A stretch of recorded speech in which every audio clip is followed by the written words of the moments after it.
प्यारे विद्यार्थियों, स्वामी Keshavananda online class में आपका पुनः स्वागत है। यह वीडियो कक्षा 8 के लिए है, लिखा हुआ है आपके लिए। ये कठिन शब्दार्थ है पाठ नंबर 3 के डिजी भारतम। ठीक है, आप देख सकते हैं। अब प्रश्नोत्तर पे आ जाते हैं। नीचे लिखे प्रश्नों के उत्तर एक पद में लिखो। एक पद में लिखना है। कुत्र डिजिटल इंडिया इत्यस्य चर्चा भवति। कहाँ डिजिटल इंडिया इसकी चर्चा हो रही है? कहाँ? कुत्र की जगह क्या लिखना है? एक पद में उत्तर देना है। कहाँ डिजिटल इंडिया इसकी चर्चा हो रही है? संपूर्ण विश्व में। उत्तर क्या हो जाएगा? संपूर्ण विश्व। संपूर्ण विश्व। केन सह मानवस्य आवश्यकता परिवर्त्यते। किसके साथ? किसके साथ मानव की आवश्यकता बदल रही है? किसके साथ? किसके साथ मानव की आवश्यकता बदल रही है? समय परिवर्तन के साथ। तो काल परिवर्तनेन, केन की जगह उत्तर हो जाएगा एक पद में काल परिवर्तनेन। समय परिवर्तन के साथ मानव की आवश्यकता परिवर्तित हो रही है या बदल रही है। अगला देखो, बाजार में वस्तुएं खरीदते समय किन की आवश्यकता नहीं होगी? बाजार में वस्तुएं खरीदते समय किन की आवश्यकता नहीं होगी? किन की आवश्यकता नहीं होगी? रुपया का नाम, रुपयों की। बाजार में वस्तुएं खरीदने के समय किन की आवश्यकता नहीं होगी? तो केशाम की जगह उत्तर हो जाएगा रुपया का नाम। क्या हो जाएगा? रुपया का नाम। उत्तर आपको बगल में लिखा हुआ है। किस उद्योग में वृक्ष उपयोगी होते हैं? किस उद्योग में वृक्ष? तो कस्मिन की जगह करगद उद्योगे। कस्मिन उद्योगों की जगह क्या हो जाएगा? करगद उद्योगे, यानी कागज उद्योग में। कागज उद्योग में वृक्ष उपयोगी होते हैं। अद्य सर्वाणि कार्याणि, आज सभी कार्य केन साधितानि भवन्ति, किससे सिद्ध होते हैं? आज सभी कार्य किससे सिद्ध होते हैं? संगणक यंत्रेण। संगणक यंत्रेण लिख लो, या चल दूरभाष यंत्रेण, मोबाइल से या कंप्यूटर से। संगणक यंत्रेण आज सभी कार्य किससे सिद्ध होते हैं? उत्तर होगा संगणक यंत्रेण या चल दूरभाष यंत्रेण। ठीक है, चल दूरभाष यंत्रेण का मतलब मोबाइल से, और संगणक यंत्रेण लिखोगे आप तो कंप्यूटर से। दोनों उत्तर सही है। प्रश्न नंबर 2 आ रहा है आपके सामने। नीचे लिखे प्रश्नों का पूर्ण वाक्य में उत्तर लिखो। उत्तर देना है।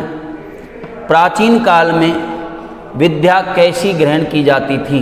प्राचीन काल में विद्या किस प्रकार या कैसे ग्रहण की जाती थी? प्राचीन काल में विद्या कैसे या किस प्रकार ग्रहण की जाती थी? उत्तर होगा श्रुति परंपरा। कथम की जगह हम लिख देंगे श्रुति परंपरा। उत्तर हो जाएगा। वृक्षों की कटाई में कैसे या किस प्रकार कमी होगी? वृक्षों की कटाई में कैसे कमी होगी? तो उत्तर होगा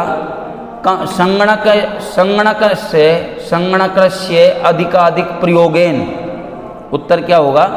संगणकस्य अधिकाधिक प्रयोगेन, कंप्यूटर के अधिक से अधिक प्रयोग से वृक्षों की कटाई में कैसे कमी होगी? कैसे कमी होगी? उत्तर होगा संगणकस्य अधिकाधिकेन प्रयोगेन वृक्षाणाम कर्तनम न्यूनताम यास्यति। ये उत्तर हो जाएगा। ठीक है। चिकित्सालय कस्य आवश्यकता अद्य न अनुभूयते। अस्पताल में किसकी आवश्यकता आज अनुभव नहीं की जाती है? किसकी? कस्य की जगह होगा उत्तर रुपया का नाम, रुपयों की। अस्पताल में किसकी आवश्यकता आज अनुभव नहीं की जाती है? कस्य की जगह उत्तर लिख देंगे रुपया का नाम, रुपयों की। हम सब किस दिशा में अग्रसर हो रहे हैं? हम सब, वयम हम सब, कश्याम किस दिशा में, अग्रसराम हैं, अग्रसर हो रहे हैं। हम सब किस दिशा में अग्रसर हो रहे हैं? डिजी भारतम इति दिशि। डिजी भारत इस दिशा में, यानी डिजिटल इंडिया इस दिशा में अग्रसर हो रहे हैं। ठीक है। कश्याम की जगह आप लिखेंगे डिजी भारतम इति। पूरा उत्तर हो जाएगा। वस्त्र पुटके यानी जेव में किसकी आवश्यकता नहीं होगी? केशाम, जेव में, देखो वस्त्र पुटके का अर्थ होता है जेव में किसकी आवश्यकता नहीं होगी, रुपया का नाम, रुपयों की। क्लियर। अब प्रश्न निर्माण पे आ जाओ, तीसरे प्रश्न पे। नीचे लिखे पदों को आधार करके प्रश्न निर्माण करो। लेखनम, लेखनम नपुंसकलिंगे किम आ गया। प्रश्न बनाओगे ना आप, लेखनम की जगह किम लिख देना, बाकी का ज्यों का त्यों। कैसे लिखोगे, भोजपत्र ऊपरी किम आरब्धम, अंत में प्रश्नवाचक चिन्ह। ठीक है, प्रश्न बनाओगे तो प्रश्न बनाते समय अंत में प्रश्नवाचक चिन्ह ध्यान रखना। प्रश्न क्या लिखोगे, भोजपत्र ऊपरी किम आरब्धम, अंत में प्रश्नवाचक चिन्ह। कर्गदस्य षष्ठी विभक्ति एक वचन है, कस्य उत्तर होगा। कैसे प्रश्न लिखोगे, लेखनार्थम कस्य आवश्यकताया अनुभूति न भविष्यति, अंत में प्रश्नवाचक चिन्ह। विश्राम गृहेषु, केषु लिख दो। विश्राम गृहेषु की जगह केषु या कुत्र, तो क्या लिखोगे, केषु लिख दो या कुत्र कक्षम सुनिश्चितम भवेत, अंत में प्रश्नवाचक चिन्ह। प्रश्न निर्माण कर रहे हैं। चल दूरभाष यंत्र की जगह कस्मिन लिख दीजिए या कुत्र। ठीक है, कुत्र लिखो या कस्मिन इसकी जगह। कैसे प्रश्न लिखोगे, सर्वाणी पत्राणि कुत्र या कस्मिन सुरक्षितानि भवन्ति, अंत में प्रश्नवाचक चिन्ह। वयम उपचारार्थम चिकित्सालयम गच्छामि, ये जो आपको उपचारार्थम लिख रहा है इसकी जगह किमर्थम आएगा। जब किसी शब्द के साथ अर्थम लग जाए तो वहाँ लिख देना किमर्थम। हम सब किस लिए अस्पताल जाते हैं, किस लिए, उपचार के लिए। ठीक है। चौथा क्वेश्चन आपके सामने है, विशेष और विशेषण का मिलान करना है। विशेषण एक तरफ विशेषण है, एक तरफ विशेष्य है। तो देखो संपूर्ण को मिलान करना भारते, ठीक है, मौखिकम को मिलान करना ज्ञानम, मनोगतः, मनोगतः इसमें और भी है शायद, मनोगतः भावः दे रखा है क्या, भावा ये रहा, मनोगतः को मिलान करना भावः ये रहा। ठीक है। परिवर्तने, परिवर्तने को मिलान करना काले से। ठीक है। महान को मिलान करना उपकारः से, उपकारः ये रहा, ध्यान रखो मैं जो बोल रहा हूँ वो लिखते चलो। सर्वाणी को आप मिलान करना कार्याणी, मुद्रा विहीने को आप मिलान करना विनी में। एक एक शब्द मैं दोबारा बता रहा हूँ, विशेषण विशेष का मिलान कैसे करोगे। संपूर्ण का मिलान करोगे भारते से, लिख लो, संपूर्ण के आगे भारते लिख लो, मौखिकम के आगे ज्ञानम लिख लो, मनोगतः के आगे भावः लिख लो, परिवर्तने के आगे काले लिख लो। ठीक है, काले। और सर्वाणी के आगे कार्याणी, महान के आगे उपकार है, जो हमने ऊपर पढ़ा था उपकार है, मुद्रा विहीने के आगे लिख लो विनिमय, हो जाएगा। ठीक है। देखो क्लियर।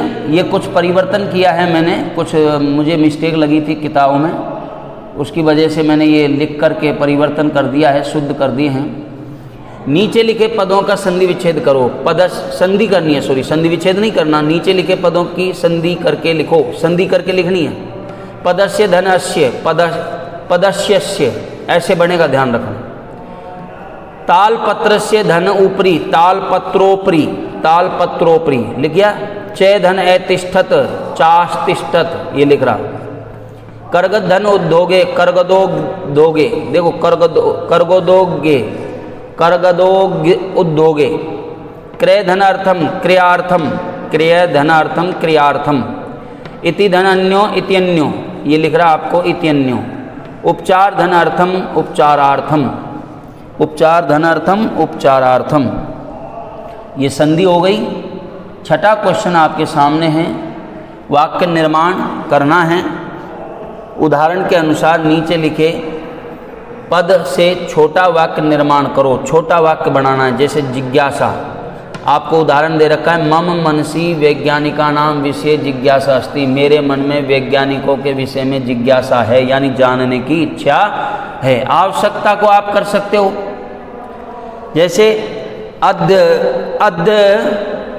अद्य अस्माकं रूप्यकाणाम आवश्यकता न वर्तते, आज हमारे लिए अस्माकं कृते रूप्यकाणाम आवश्यकता न वर्तते, आज हमारे लिए रुपयों की आवश्यकता नहीं है। सामग्री, अस्माकं गृहे सामग्री अस्ति, हमारे घर में सामग्री है, ऐसे लिख सकते हो। पर्यावरण सुरक्षा, अस्माभि पर्यावरण सुरक्षा करणीया, हमारे द्वारा पर्यावरण सुरक्षा करनी चाहिए। देखो वाक्य बना रहा हूँ मैं, अस्माभि पर्यावरण सुरक्षा करणीया, अस्माभि पर्यावरण सुरक्षा करणीया। विश्राम गृहम अस्ति, विश्राम गृहम का करेंगे हम, अस्माकं विद्यालय विश्राम गृहम अस्ति, हमारे विद्यालय में एकम विश्राम गृहम अस्ति, हमारे घर में हमारे विद्यालय में एक विश्राम गृह है। अस्माकं विद्यालय एकम विश्राम गृहम अस्ति, ठीक है। इस तरह से वाक्य प्रयोग हो जाएंगे, आप कर लेना। किताब में से भी वाक्य ढूंढ सकते हैं। 7वां क्वेश्चन और पढ़ रहे हैं लास्ट, बाकी क्वेश्चन कल कर लेंगे। उदाहरण के अनुसार कोष्टक में दिए हुए पदों में चतुर्थी विभक्ति प्रयोग करके रिक्त स्थानों की पूर्ति करो। जैसे उसने दे रखा है भिक्षुकाय, ये चतुर्थी विभक्ति है, भिक्षुक शब्द है। भिक्षुकाय धनम ददातु, भिखारी के लिए धन दो, तो भिक्षुक में चतुर्थी लगा दी तो भिक्षुकाय। अब छात्र में चतुर्थी लगाओ, छात्राय, छात्र के लिए पुस्तक दो, ठीक है। अहम निर्धनेभ्य, देखो निर्धन शब्द है, निर्धन में चतुर्थी निर्धनेभ्य, चतुर्थी का बहुवचन क्यों लगाया। मैं गरीबों के लिए, निर्धनों के लिए वस्त्र देता हूँ, भाई वस्त्र एक गरीब के लिए तो नहीं है दे रहा है, वो अनेक गरीबों के लिए दे रहा है, मैं गरीबों के लिए वस्त्र देता हूँ। लता में लगाइए चतुर्थी लतायै, लतायै पठनम रोचते, लता के लिए पढ़ना अच्छा लगता है। एक एक शब्द का अर्थ बता रहे हम। भिखारी को धन दो, भिक्षुकाय धनम ददातु, छात्र के लिए पुस्तक दो, छात्राय पुस्तकम ददा देहि, मैं गरीबों के लिए धन देता हूँ, वस्त्र देता हूँ। अहम निर्धनेभ्य वस्त्राणि ददामि, लता के लिए पढ़ना अच्छा लगता है, लतायै पठनम रोचते। तो विद्यार्थियों 7 क्वेश्चन हमने आज पढ़ लिए हैं। चलो और भी है, 7वां बकाया है आपका भी। रमेश, देखो सुरेश दे रखा है कोष्टक में, सुरेश में चतुर्थी लगाओ, सुरेश आए। रमेश सुरेश के लिए पर्याप्त है, रमेश सुरेश के लिए पर्याप्त है, अलम के योग में चतुर्थी आती है, ध्यान रखना। अध्यापक दे रखा है, अध्यापक में चतुर्थी लगाओ, अध्यापकाय नमः, नमः के योग में भी चतुर्थी आती है, अध्यापकाय नमः। तो 7वें प्रश्न के हमने ये पढ़े। ध्यान दो, जब किसी को धन यानी कोई भी दान हो हमेशा के लिए दिया जाता है, चतुर्थी आती है। देखो एक ये चतुर्थी आ गई, हमेशा के लिए धन दान दिया है, पुस्तक भी हमेशा के लिए दिए है, वस्त्र भी हमेशा के लिए दिए हैं। रुचि अर्थानाम प्रियमाण एक सूत्र होता है कारकों में, रुच धातु के योग में चतुर्थी आती है, ये चतुर्थी विभक्ति है, ध्यान रखना, ठीक है। और यहाँ पे अलम के योग में, जब अलम का अर्थ पर्याप्त हो तब चतुर्थी आती है, और नमः के योग में भी चतुर्थी आती है, इनका ध्यान रखना। चतुर्थी विभक्ति का प्रयोग कर दिया। अब आपके योग्यता विस्तार बचे हैं। योग्यता विस्तार में अनेक शब्दों के लिए एक शब्द है जिज्ञासा, जानने की इच्छा। जिज्ञासा किसे कहते हैं, जानने की इच्छा। चिकीर्षा किसे कहते हैं, करने की इच्छा। पिपासा, पिपासा यानी पीने की इच्छा। तो ये इस तरह से लिख रहे हैं, एक शब्द, अनेक शब्दों के लिए एक शब्द है ये, देखो अनेक शब्दों के लिए एक शब्द। बुभुक्षा यानी खाने की इच्छा, जिजीविषा यानी जीने की इच्छा, और जिग्मिषा जाने की इच्छा। जिग्मिषा का अर्थ क्या होता है, जाने की इच्छा।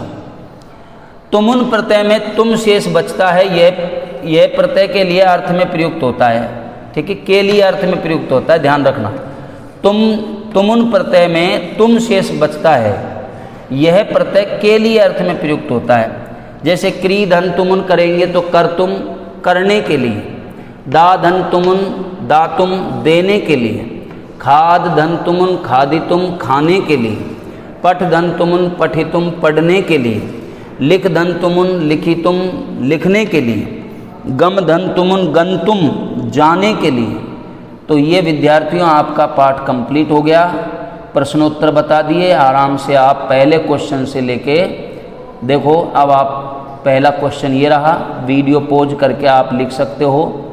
इसके बाद इसके पहले के ये 2 क्वेश्चन और हैं, फिर दूसरा क्वेश्चन ये रहा, तीसरा क्वेश्चन ये है आपके सामने, और चौथा क्वेश्चन ये है, पांचवा क्वेश्चन ये है, ठीक है। और छठा क्वेश्चन ये आपके सामने, और सातवां क्वेश्चन ये आपके सामने, और भी बचा हुआ है सातवां। और ये योग्यता विस्तार में भी आपको लिखने हैं, ये अनेक शब्दों के लिए एक शब्द ये भी लिखने हैं, ठीक है। संस्कृत में भी लिखने हैं, हिंदी में भी लिखने हैं, ये भी लिखने हैं। और ये तुमुन प्रत्यय में ये क्या क्या लिख रहे हैं आपको कि तुमुन प्रत्यय का तुम शेष बचता है, यह प्रत्यय के लिए अर्थ में प्रयुक्त होता है, जैसे क्री धन तुमुन, ये सारे के सारे लिखने हैं कॉपी में, ये आपके लिए वर्क है, ठीक है। तो आज के लिए इतना ही, बाकी पढ़ेंगे नेक्स्ट क्लास में, ठीक है। धन्यवाद।